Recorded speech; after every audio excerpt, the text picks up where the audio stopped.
Hi guys, I'm Dean Marciano, I'm 23 years old, and I'm all about living an active, adventurous lifestyle, whether I'm biking down winding trails, jogging through the city, or cruising on my motorcycle.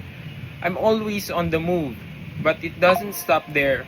I'm passionate about hiking too, and for me, that's more than just a workout.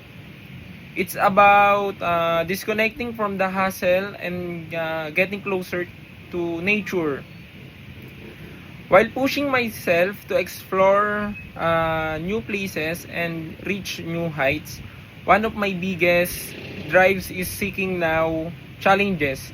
I love stepping out of my comfortable zone, whether that's climbing a mountain I've tried before, tracking a personal goal,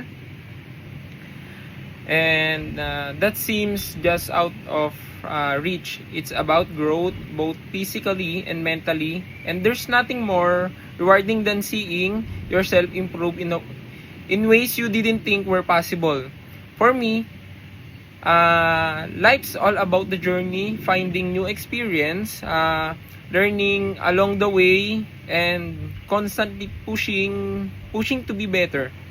So if you are someone who loves adventure, exploring new things, or just seeking ways to improve yourself, I'd love to share that experience with you. Let's go this ride together. Thank you guys.